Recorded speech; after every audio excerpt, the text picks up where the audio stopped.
I canceled the wedding I paid for.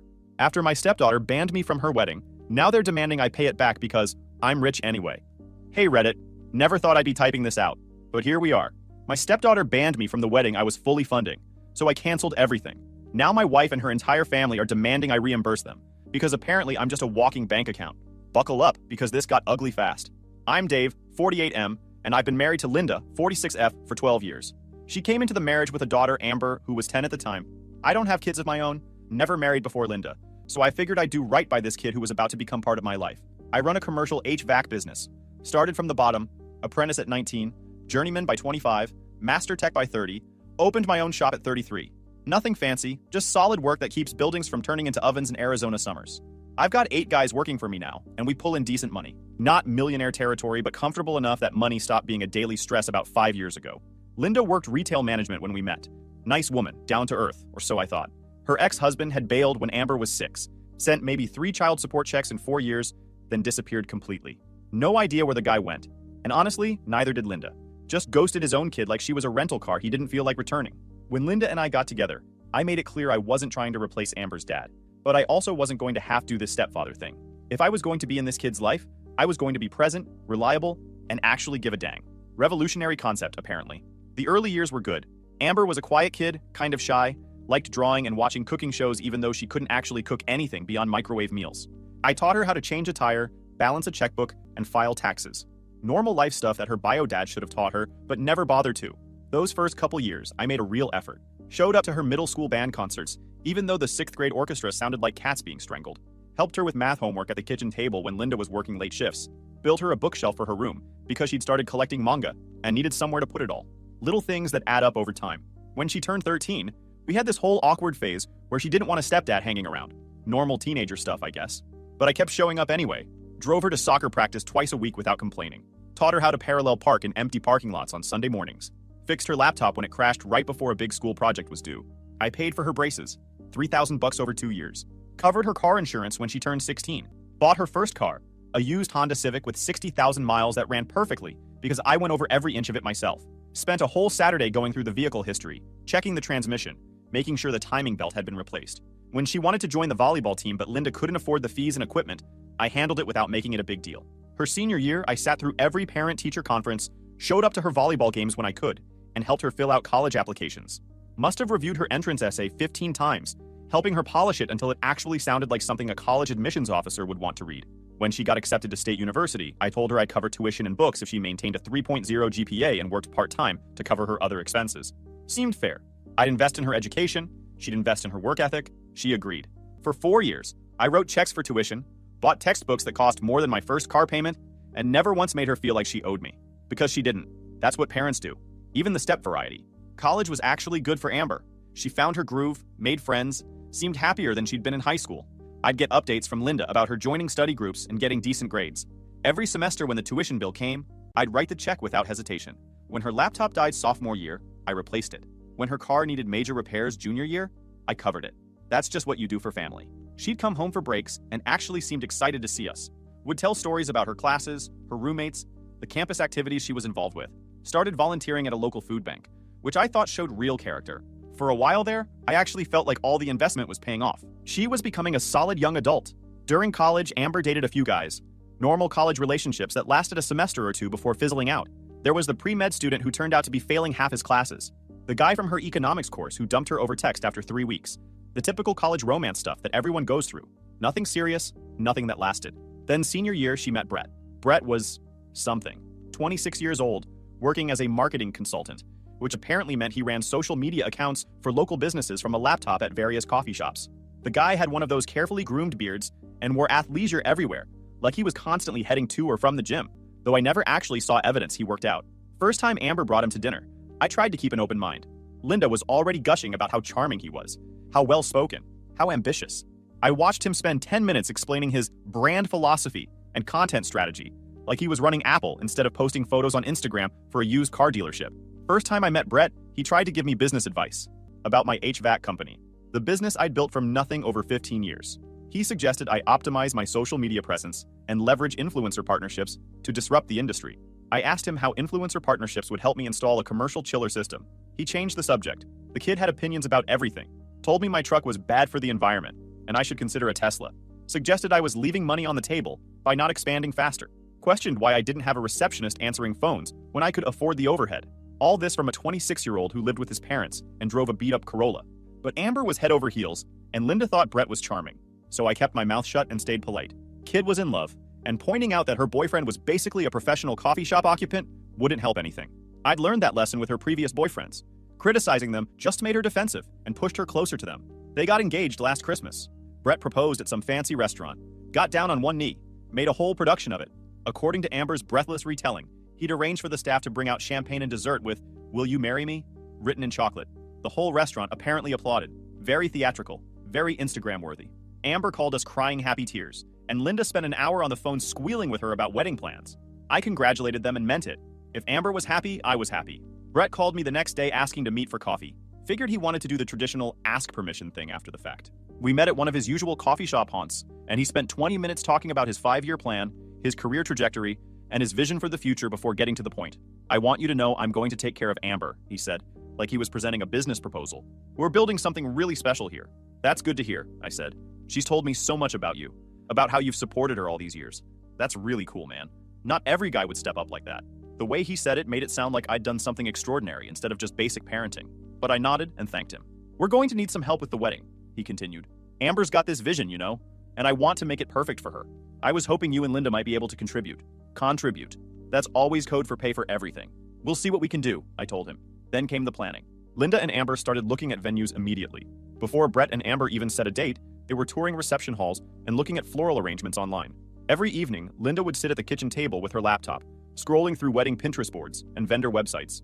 Amber would call 3 or 4 times a day with new ideas, new requirements, new must-have elements for her special day. I figured they'd pick something reasonable, maybe a nice hotel ballroom, a local garden venue, something in the $15,000 to $20,000 range that wouldn't require a second mortgage. That seemed like plenty for a nice wedding. Most of my guys at the shop had gotten married for less than $10,000 and had beautiful ceremonies. I was wrong. They picked the Sanctuary Estate. If you're not familiar with Phoenix area venues, the Sanctuary Estate is where people with more money than sense get married. We're talking $50,000 just for the venue rental. 60 guests minimum, 200 maximum, and every single add-on costs enough to fund a decent used car. Linda sat me down one evening with spreadsheets and Pinterest boards. Amber wanted a spring wedding, April specifically.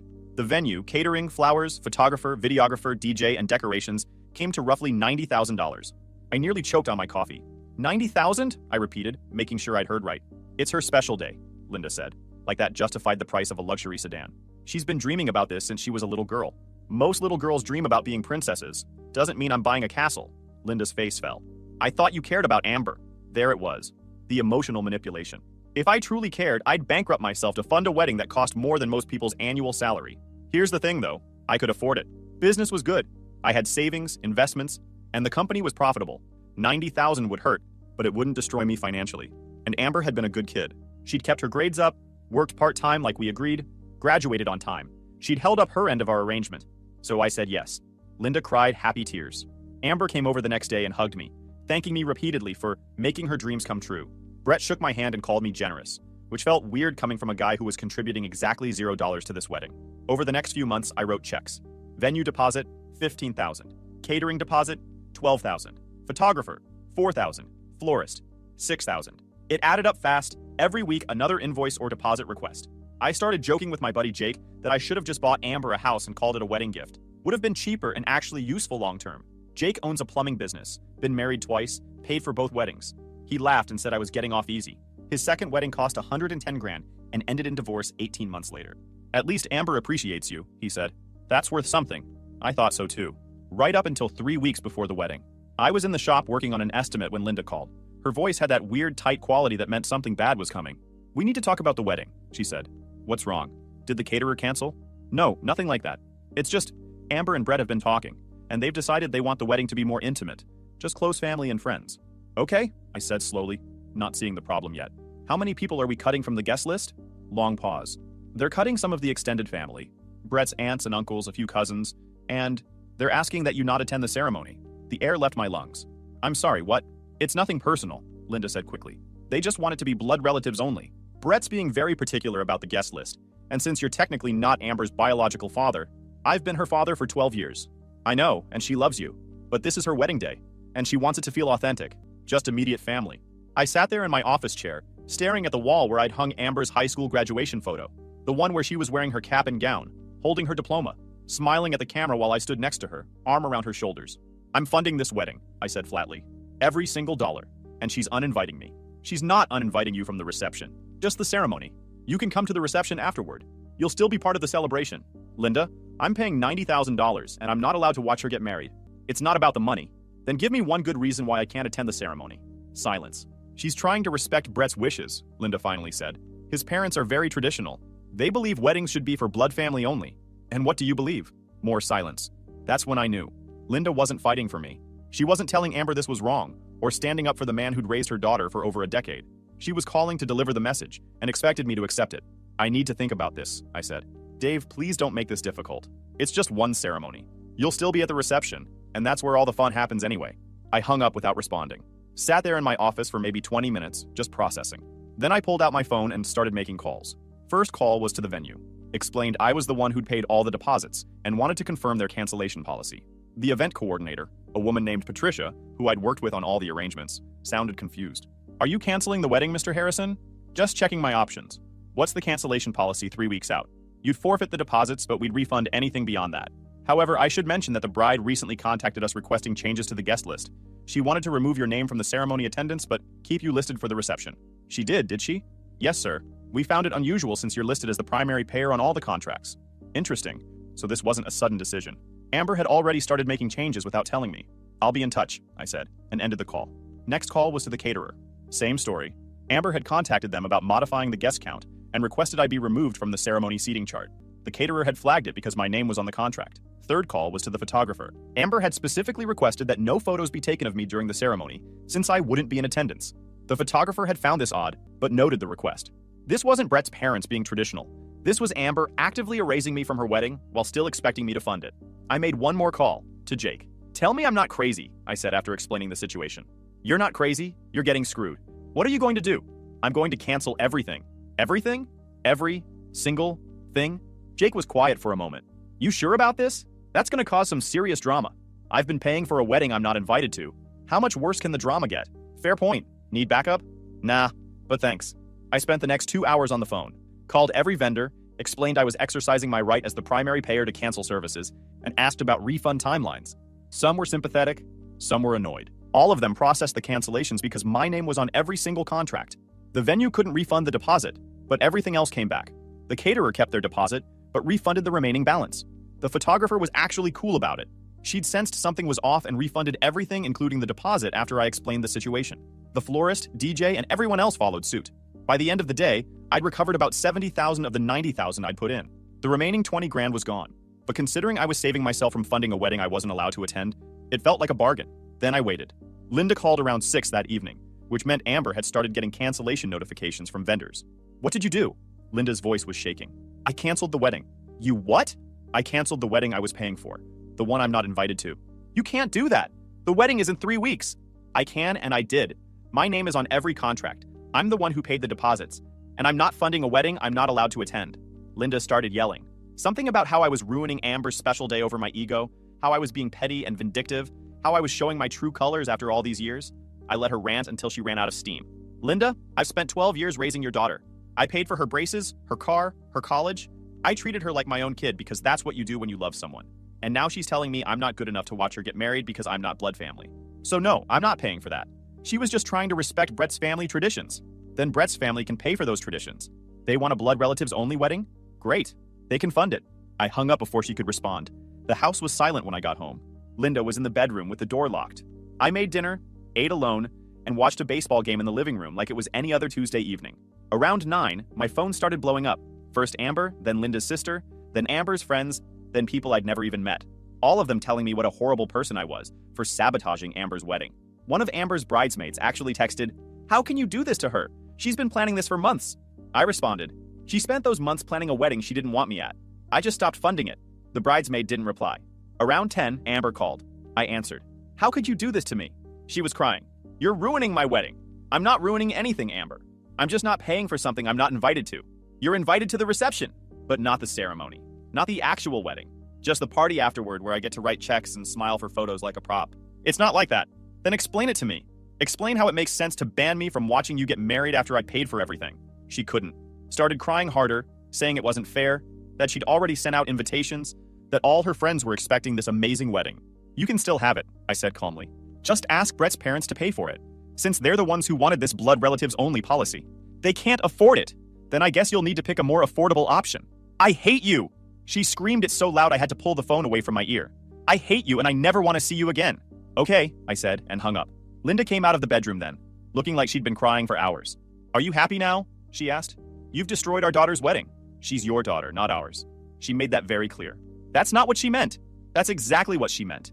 Blood relatives only. I don't qualify. Linda sat on the couch, head in her hands. What do you want me to do? Tell her she can't get married? I want you to acknowledge that what they did was wrong. That banning me from the ceremony while expecting me to pay for everything was disrespectful and hurtful.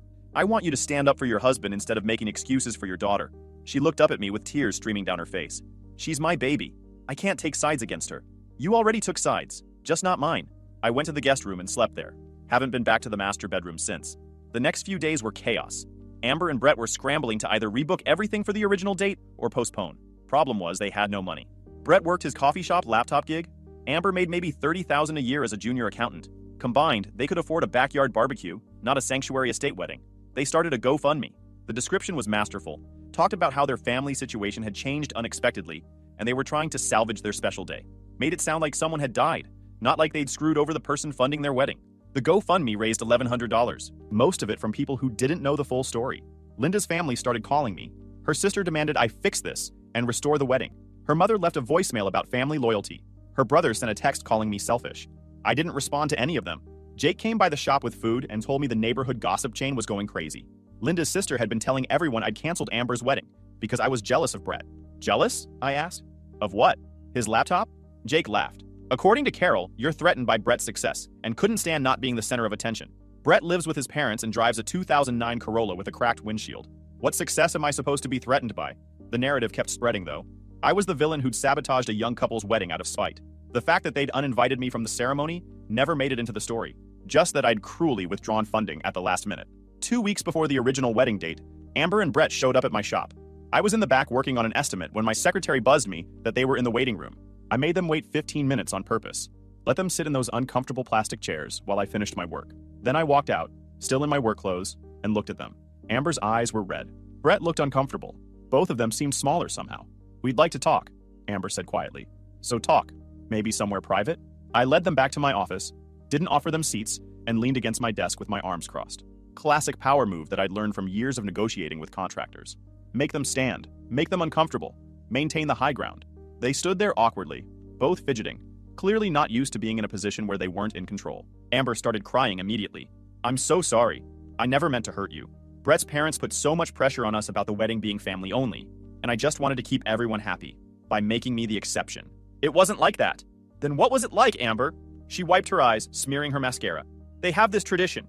Brett's dad's family has always done weddings with just blood relatives at the ceremony. It's been that way for generations. We didn't want to offend them, and me being there would offend them? They're very particular about family traditions. Have you met Brett's parents? I asked. Well, not yet, but Brett's told me all about them and their expectations. I looked at Brett. Your parents who are so traditional about weddings, have they offered to help pay for this traditional wedding? He shifted uncomfortably. They're on a fixed income. They can't really afford to contribute much. But they can afford to have opinions about who attends. It's not like that, man. Then what's it like? Explain it to me in a way that makes sense. You want a traditional blood relatives only wedding that your traditional parents can't afford, so you're asking the guy you're excluding to pay for it. How does that math work? Brett finally spoke up. Look, man, we screwed up. We see that now. We were wrong to exclude you from the ceremony. You've been nothing but good to Amber, and we should have respected that. Great. Thanks for the apology. So, you'll reinstate the wedding funding? There it was. They weren't here to apologize. They were here to get their money back. This whole emotional performance was just a means to an end. The tears, the remorse, the acknowledgement of wrongdoing. All of it was theater designed to get me to open my wallet again. No, I said simply. Amber's tears increased. But we can't afford to get married without your help. Sure you can. Just pick something within your budget. Courthouse wedding costs about $50. Or a backyard ceremony with cake and punch from Costco runs maybe $500 if you keep it small. But I wanted the sanctuary estate. I've been planning this for months. You've been planning a wedding you didn't want me at. That's your problem, not mine. Brett stepped forward, trying to look tough, puffed out his chest a bit, squared his shoulders. The classic intimidation pose that works when you're actually intimidating. Brett was about 5'9" and maybe 160 pounds. I had 6 inches and 50 pounds on him, plus 15 years of manual labor that had given me actual muscle instead of the aesthetic kind he probably worked on at the gym. You're being unreasonable. Amber said she's sorry. What more do you want? I want you to leave my office and figure out your own wedding. You're both adults. Act like it. You're rich anyway, Amber suddenly shouted. You can afford it. What's $90,000 to you? And there was the truth. I wasn't her father. I was a bank account, a funding source, someone who could afford it. So why shouldn't I pay? 12 years of being her stepdad, and when it came down to it, all I was worth to her was my wallet. What's $90,000 to me? I repeated slowly. It's my money that I earned from my business, and I get to decide what to spend it on. And I've decided not to spend it on people who don't want me at their wedding. That's so petty! Amber was full on screaming now. You're punishing me because your feelings got hurt. No, I'm declining to fund something I'm not invited to. There's a difference. Brett tried again. Look, we can compromise. What if you walked Amber down the aisle? Would that change your mind? I actually laughed. You want me to give Amber away at a wedding I'm paying for, then leave before the ceremony starts? How does that make sense? You could stay for the whole ceremony, Amber said quickly. We can make an exception for you specifically. Brett's parents will understand. Why would they understand now when they didn't understand 2 weeks ago? No answer. Here's what I think happened, I said. Brett's parents aren't traditional. They don't care who attends the wedding. You two decided on your own that you wanted it to be blood relatives only because you thought it sounded sophisticated or exclusive or whatever. Then you expected me to pay for this exclusive event I wasn't invited to. And now that the money's gone, suddenly I'm welcome to attend. The looks on their faces confirmed it. This had never been about Brett's parents or tradition. This had been about Amber and Brett wanting some picture-perfect family wedding, without the stepfather who'd done all the actual parenting. Get out of my office, I said. They tried arguing more, but I walked out and told my secretary to call the cops if they didn't leave voluntarily. They left. That evening, Linda ambushed me when I got home. Amber called me crying, she said, as I walked in the door. She said you were cruel to her. She wanted me to reinstate the wedding funding. I declined. You embarrassed her. She embarrassed herself by asking. Linda followed me to the kitchen. Why are you being so stubborn about this? It's just money. It's not about the money. Then what is it about? I turned to face her. It's about the fact that after 12 years, I'm not considered family. It's about being good enough to raise your daughter and pay her bills, but not good enough to watch her get married. It's about being treated like an ATM instead of a person. That's not fair. What's not fair is spending $90,000 on people who don't respect me. Linda's face crumpled. If you don't help them, they'll have to postpone the wedding indefinitely. Maybe years. Is that what you want? What I want is irrelevant. They made their choice. You're breaking my heart, Linda whispered. Funny. Nobody seemed worried about breaking mine. The wedding date came and went with no wedding. Amber and Brett apparently tried to book the community center, but couldn't afford even that venue plus catering. They were still looking at options, all of which required money they didn't have. Linda's family blamed me entirely. Thanksgiving was coming up, and Linda's mother called to warn me that I wasn't welcome at the family dinner if I didn't fix Amber's wedding situation. Noted, I said and hung up. Jake invited me to Thanksgiving at his place instead. His daughter was in town with her husband and kids, and they always did a big spread. Linda went to her mother's house alone. I spent Thanksgiving eating good food with people who actually liked me. Got home around 9 to find Linda had cleared out half the house. Her clothes, personal items, and about a third of our furniture. There was a note on the kitchen counter. Staying with mother until you come to your senses. We need to talk about your behavior and what you're willing to do to make things right with Amber. I crumpled the note and threw it away. Called a lawyer the next morning. Started divorce proceedings by Tuesday. Linda called when she got served. You're divorcing me over this? No, I'm divorcing you because you chose your daughter over your husband. Because you enabled her to treat me like garbage, and then demanded I pay for the privilege. Because after 12 years together, you couldn't stand up for me even once. I can't believe you're doing this. Believe it. My attorney will be in touch about the settlement. Arizona is a community property state, so we had to split everything 50-50. The house, the savings, the investments. Linda fought for more, claiming she'd sacrificed her career to support mine. Her attorney argued she deserved additional compensation. My attorney pointed out Linda had never actually stopped working retail management. She'd changed stores twice but never took time off for my career. The judge wasn't impressed with her sacrifice claims. Settlement took 4 months. House got sold. Proceeds split. Savings split. Investment split. Linda walked away with about $300,000, which she immediately used to fund Amber's wedding. They finally got married at a mid-range hotel venue. I heard about it from Jake, who heard about it from his wife, who followed Amber on social media. The wedding looked nice enough. Not sanctuary estate nice, but decent. About 150 people attended. Linda walked Amber down the aisle since there was no father figure available. The photos made the rounds on social media. Amber in her dress, Brett in his suit, Linda crying happy tears. Everyone looked thrilled. The captions were full of finally and worth the wait and perfect day. Not one person mentioned that the wedding had been funded by Linda's divorce settlement, or that the settlement only existed because she'd chosen Amber over her marriage. I bought a condo downtown. Smaller than the house, but it's mine. No shared history, no memories of Linda in every room. Just clean space to rebuild my life. Business stayed steady. Lost a couple clients who were friends with Linda's family and believed her version of events. Gained more from word of mouth. Turns out people like working with someone who's reliable and doesn't deal with family drama during business hours. Jake's daughter set me up with her coworker about 6 months after the divorce finalized. Nice woman, normal family, no kids. We dated for a while. Didn't work out long term, but it felt good to be with someone who treated me like an actual person instead of a funding source. Year after the divorce, I ran into Amber at the grocery store. She saw me first, hesitated, then decided to approach. I was in the meat section, picking out steaks for dinner, when I felt someone watching me. Looked up and there she was, standing about 10 feet away with a basket over her arm, clearly debating whether to pretend she hadn't seen me or come over. She chose to come over. "Hi, Dave," she said quietly. "Amber, how have you been?" "Good. You?" "Good. Married life is great. Brett's business is really taking off." I nodded and started pushing my cart away. Wasn't trying to be rude, just didn't see the point in small talk with someone who'd made it clear where I stood in her life. "Dave, wait." She looked uncomfortable, shifting her weight from foot to foot. I wanted to say, "I'm sorry. About everything. The wedding. The way we treated you. It wasn't right. Thanks for saying that. Mom feels terrible about how everything ended. I'm sure she does. Do you think maybe we could grab coffee sometime? Try to fix things? Start over?" I looked at her. Really looked at her. Saw the kid I'd raised for 12 years. The one I taught to drive, helped with homework, supported through college. The one who'd called me crying after failing her first college exam. Who'd asked me to help her practice for job interviews. Who'd hugged me at her graduation and whispered, "Thank you for everything." Also saw the adult who'd decided I wasn't worth keeping around once my usefulness expired. Who'd screamed at me that I was rich anyway when I stopped funding her demands. I don't think that's a good idea, Amber. But we're family. No, we were family. Past tense. You made it very clear I was never really part of yours. Her eyes filled with tears. I was young and stupid. I made a mistake. You did. And I've moved on from it. So that's it? You're just going to cut me out forever? Hold this grudge for the rest of your life? I'm not holding a grudge. I'm just choosing not to let someone back into my life who already showed me exactly how little I mattered to them. That's not fair. I apologized. What more do you want from me? And that was the problem right there. She still thought this was about her. About what she wanted. What she needed. What would make her feel better. Even her apology was focused on getting something from me. Forgiveness, reconciliation, maybe future financial support when she needed it again. I don't want anything from you, Amber. That's the point. But what if I need help someday? What if something happens and I have nowhere else to turn? There it was. Not, I miss having you in my life or I valued our relationship. Just, what if I need something from you? Even her attempt at reconciliation was transactional. Then I guess you'll figure it out. Like everyone else does. Like I had to when you all wrote me off. Her face crumpled. You're being cruel. No, I'm being honest. For 12 years, I was there for you. Paid for everything. Supported everything. Showed up to everything. And the one time I asked to be included in something important, the one time I expected basic respect, you made it clear I wasn't worth it. So now you know how that feels. I walked away while she stood there crying in the produce section. Felt bad for about 30 seconds.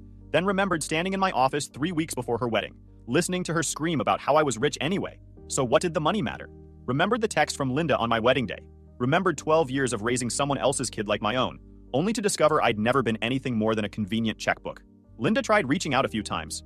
Emails, texts, phone calls I didn't answer. The messages started apologetic, then got angry, then circled back to guilt tripping. Eventually, she stopped. Last I heard, she was dating some guy from her store. Good for her. Hope she treats him better than she treated me. Amber and Brett are still together as far as I know. Don't keep up with their lives. Don't care to. Jake's wife mentioned once that Brett's business was basically him working retail management now. Funny how the social media consulting career never materialized. But that's not my problem anymore. The condo is paid off now. Business is doing better than ever. Expanded to 10 employees, landed some major commercial contracts, and built up enough savings that I could retire early if I wanted to. Got into rock climbing, joined a gym, started traveling more, went to Iceland last year, planning a trip to New Zealand next spring, living the life I want instead of the life someone else expected me to fund.